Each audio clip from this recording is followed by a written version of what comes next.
Fancy saris కి కంచిపట్టు శారీస్ కి పెట్టింది పేరు పూర్ణిమ prints, KBHP and Madhapur.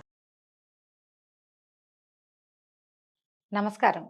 Karthik పురాణం 23వ రోజు పారాయణలోకి వచ్చాం. ఈరోజు ఆదివారం అండి.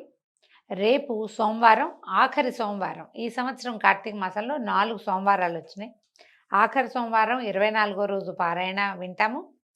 ఆ రోజున ఇప్పుడు ఈ 3 సోమవారాలు ఉపవాసాలు ఉండలేని వాళ్ళు ఆఖరి సోమవారమైన రేపటి రోజునైనా ఉపవాసం ఉండటం మంచిది. సాధారణ ఉపవాసం చేయొచ్చండి. పగలు పొద్దున్నే సూర్యోదయానికి ముందే లేచి స్నానం చేసేసి అలారం పెట్టుకుని లేచి స్నానం చేయటమే. ఆఖరి సోమవారం కాబట్టి స్నానం చేసి దేవతార్చన, దీపారాధన, ఇంట్లో దీపారాధన చేసుకోవటం. మగవారికి అవకాశం ఉంటే మగవారైనా ఆడవారైనా ఒకసారి దేవాలయ దర్శనం చేసుకోవటం.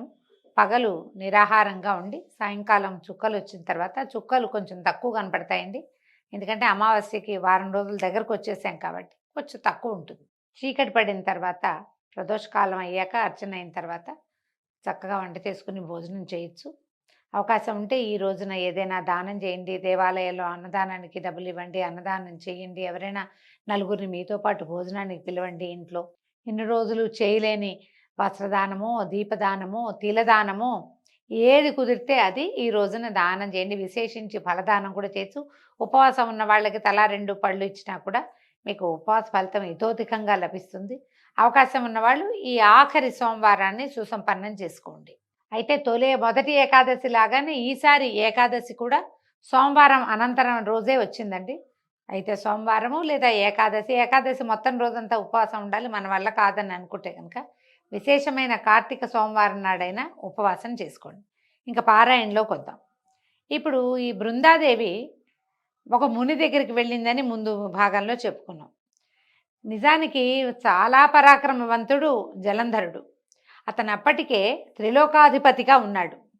భూమిని జయించాడు, పాతాళాన్ని జయించాడు, స్వర్గాధిపత్యాన్ని చేపట్టాడు. సాక్షాత్తు లక్ష్మీనారాయణలని తన ఇంట్లో నివాసం ఉండేలాగా చేసుకున్నా కూడా చివరికి అప్పుడు ఇంత బలపరాక్రమాలు ఉన్నవాడికి ఏమవుతుందోనన్న భయం బృందాదేవికి ఎందుకు వచ్చిందంటే, ఈసారి ఈయన చేసిన పనేమిటి, విష్ణువుతో కొంత యుద్ధం చేసి తర్వాత ఇంకా యుద్ధ విరమణ అయిపోయింది. ఇప్పుడు సంహారక శక్తి అయినటువంటి పరమేశ్వరిని ఆయన భార్యను కోరి మరీ ఈ యుద్ధానికి తెగబడ్డాడు.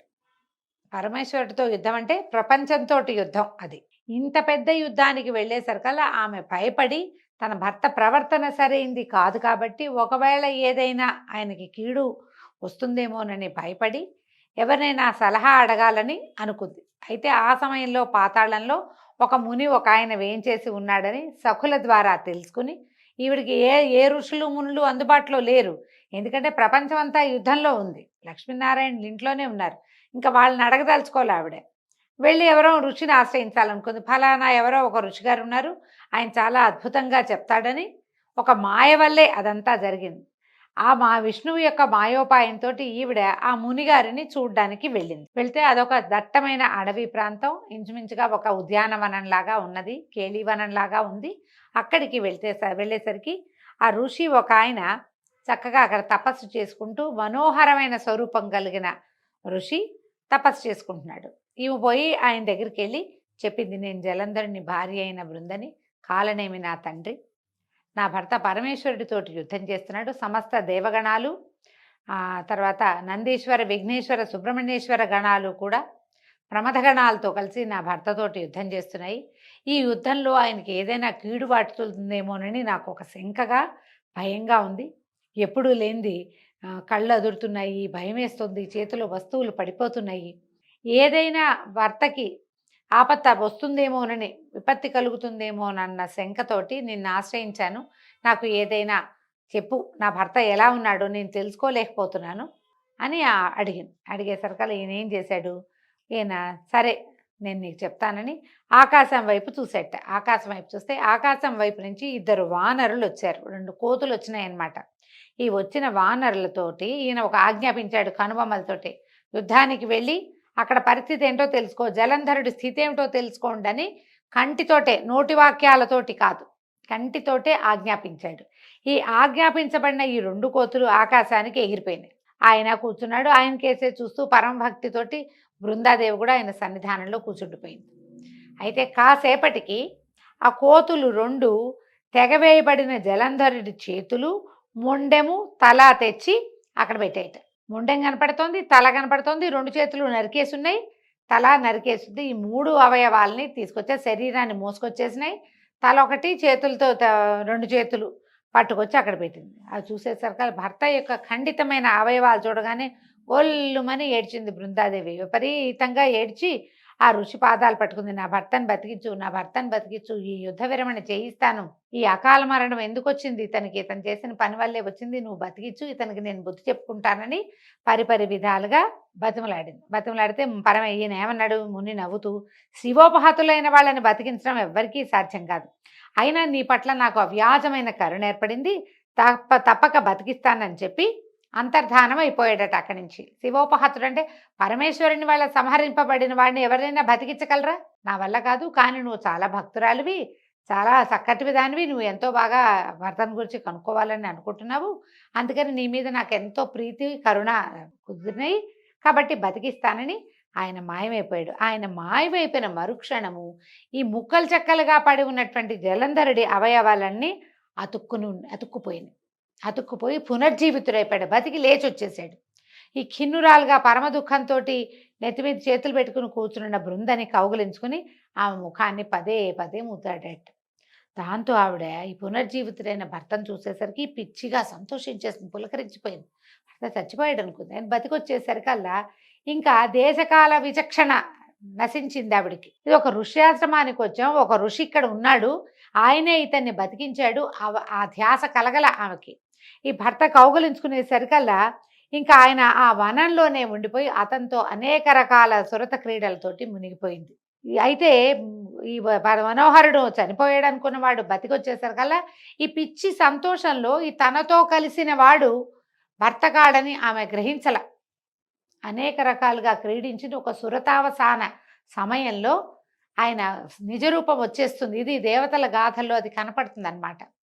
కళ్ళు మూసుకుని ఉన్న ఆమె కళ్ళు తెరిచి తన మీద ఉన్నవాడు, తనతోటి కలిసి ఉన్నవాడు తన భర్త కాదని, శ్రీమన్నారాయణుడని తెలుసుకునేసరికి అలా వెంటనే ఏం చేసింది, ఆమె లేచేసి అతన్ని బయటికి తోసేసి తన భర్త వేషంలో ఉండి తనని నమ్మించి తన పాతివ్రత్యాన్ని మంటగలిపినవాడు ఈ రాక్షసాంతకుడైన హరిగా, మాధవుడిగా తెలుసుకుని పెద్దగా కేకలు పెట్టి అరిచి పోట్లాడింది. ఏమంది, ఓ విష్ణుమూర్తి, పరస్త్రీగామివై చరించిన నీ ప్రవర్తన నిందింపబడుగాక, నీ మాయతో పూర్వంగా వచ్చిన వాళ్ళ వానరులిద్దరూ రాక్షసులై జన్మించి నీ చేత నీ భార్యనే హరించెదరుగాక.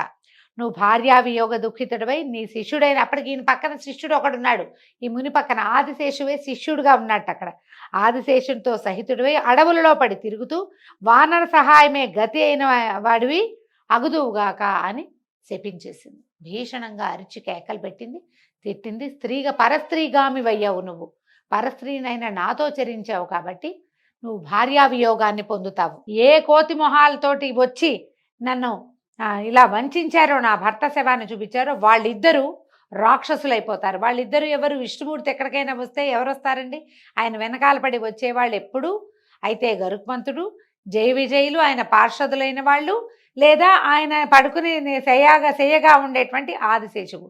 శిష్యుడిగా వచ్చిన ఆదిశేషుడికి శాపం తగిలింది. ఈ రాక్షస వానర ముఖాలతోటి వచ్చిన వాళ్ళిద్దరూ తర్వాత కాలాంతరంలో వాళ్లే రాక్షసులుగా జన్మించారు.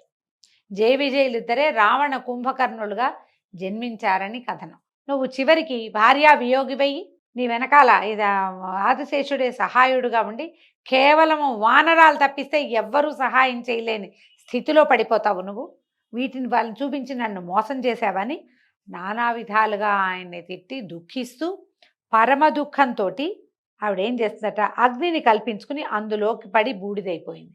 ఆయన ఏం చేశాడు, ఈవిడ అరుస్తూ ఉంటే ఆమెను కౌగులించుకుపోయాడట. తనని అభిలషిస్తూ దగ్గరికి వస్తున్నటువంటి హరిని ఆయన నుంచి, శ్రీహరి నుంచి తప్పించుకుని అగ్నిని కల్పించుకుని బూడిదైపోయింది. ఆమె వెంటనే ఇట్లా పెద్ద మంట వచ్చి మంటలో కాలి బూడిదైపోయింది.